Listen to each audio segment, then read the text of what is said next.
all living things do the same things. They grow, they have young or reproduce, they move, they respond to stimuli, they excrete waste, they need to have nutrition, which is eating, and they respire, which means that they breathe. We may not be able to see all of these things happening, but if we look very hard, generally scientists can tell that something living is doing these things.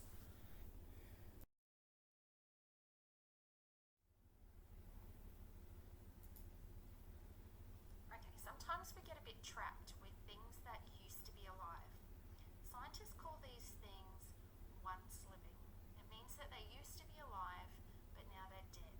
Like fossils, dead tree branches. They were once alive, but they're not living anymore.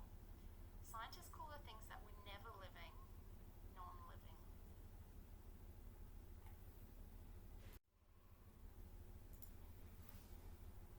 During our science unit, we're going to ask ourselves some questions to decide if something is living, non-living, or once living. I'm going to ask myself, does this thing grow? Does it have babies? Does it respond if I make a noise or I touch it or I change the temperature? Does it excrete something? Does it eat? And can I see it breathing? If I answer yes to those questions, then it's probably living. But if I answer no to these questions, then it's probably non-living or maybe once living. All living things grow. We know that as people that we start off as little tiny babies and we grow into kids and then we grow into adults, but we never actually stop growing. We're always growing new skin and new blood and new hair. Even when we get really old, we're still growing new parts of ourselves. And this is the same for all living things.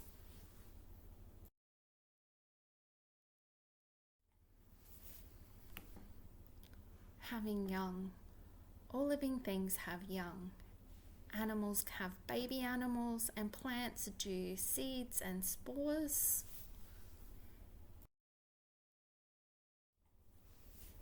All living things move. Sometimes they might move so slowly that we can't see them. If you ever get to see a video of sunflowers, you can see them moving during the day to catch the sun.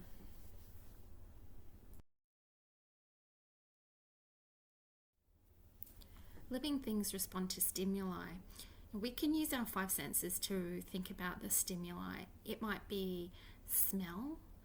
Animals we know will respond to a smell. It might be touch. If you think of the Venus flytrap and you touch it, it will shut up. If you think about sound, a loud sound will stimulate anything, and so will quiet sounds.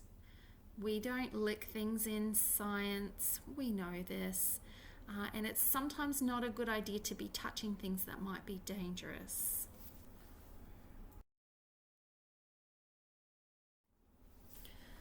Living things excrete waste. We know this. We are a living thing and we excrete waste every day. Sometimes that looks different in other plants and animals. Plants excrete our oxygen. We really need them to be excreting all day.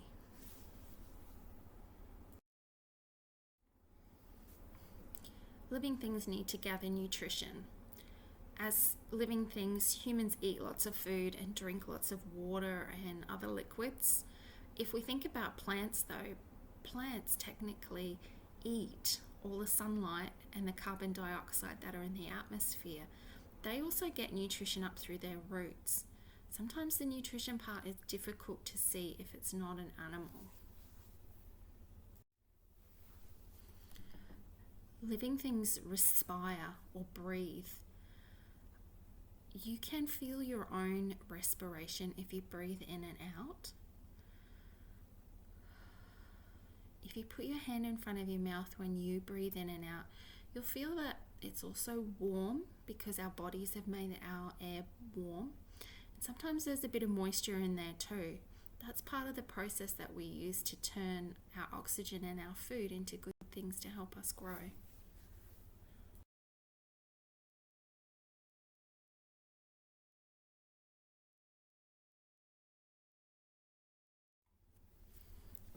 you guys need to do some response now. If you have a home learning journal or a piece of paper, you can do it on there. Your job is to draw this table and to go and find 2 other things at home to observe. Try to see if you can find one living thing and one non-living thing. You need to think about the questions that we can ask and then write your responses. I also want you to try and remember to be safe. Please, we don't lick in science. And if you're going to touch something, please make sure that you do it safely.